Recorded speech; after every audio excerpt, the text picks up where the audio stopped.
everyone, jadi hari ini aku mau ngebahas tentang ringkasan dari mata kuliah manajemen keuangan. Jadi topik hari ini adalah manajemen keuangan. Sebelumnya perkenalkan, nama aku Yospin Angelin, aku dari peminatan K3 2019. Oke, kita masuk ke agenda yang akan kita bahas hari ini. Jadi yang pertama itu ada manajemen keuangan, selanjutnya ada prinsip dasar manajemen keuangan, yang ketiga ada manajemen keuangan organisasi pemerintah, lalu yang terakhir ada manajemen keuangan organisasi kesehatan pemerintah. Apa sih manajemen keuangan itu?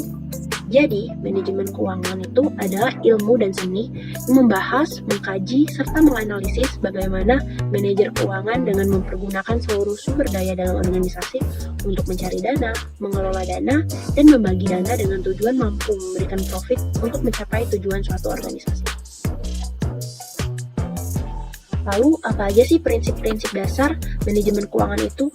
Prinsip dasarnya itu adalah yang pertama ada akuntabilitas, yang kedua ada standar akuntansi, yang ketiga ada transparansi, yang keempat ada kelangsungan hidup, lalu yang terakhir itu ada integritas. Kegiatan manajemen keuangan ini apa aja sih?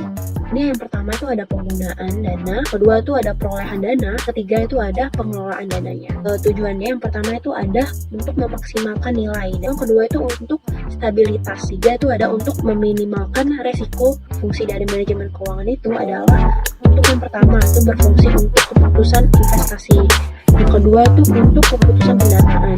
Manfaat dari manajemen keuangan sendiri itu ada yang pertama untuk stabilitas ekonomi, kedua itu untuk profitabilitas, tiga tadi untuk menaikkan value. Selanjutnya adalah manajemen keuangan organisasi pemerintah.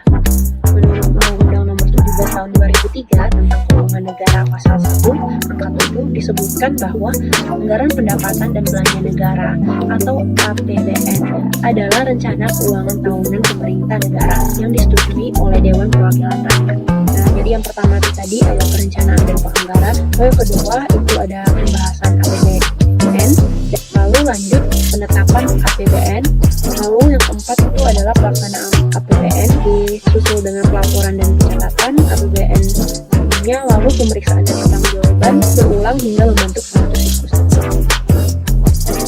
Selanjutnya ada manajemen keuangan organisasi pemerintah, masuk ke analisis pendapatan dan belanja organisasi BLPD atau Badan Layanan Umum Daerah, lalu yang kedua itu ada BOK atau Badan Operasional Kesehatan, lalu yang terakhir itu ada kapitasi.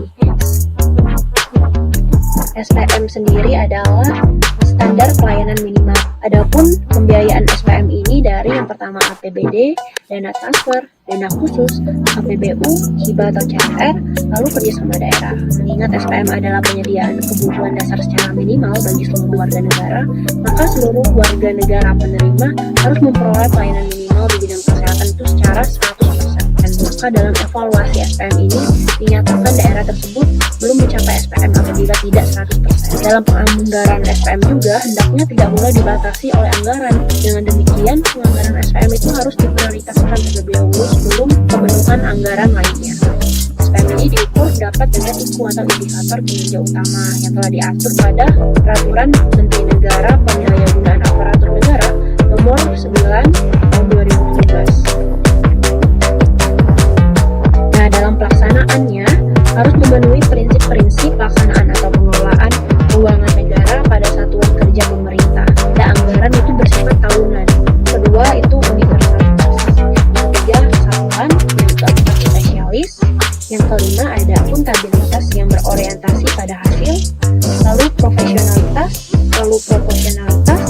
Selanjutnya ada transparansi. Lalu yang terakhir ada mandiri.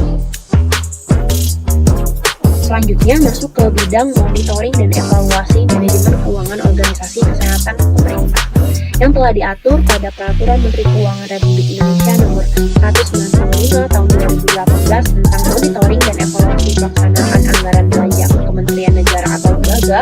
Lalu ada juga di Permenku Nomor 76 Tahun 2008 tentang pedoman akuntansi dan juga pelaporan keuangan BLU. Monet ini dilaksanakan dengan tujuan untuk menemukan kesalahan sedini mungkin sehingga untuk anggaran selanjutnya itu dapat lebih tepat dan sesuai dan akurat.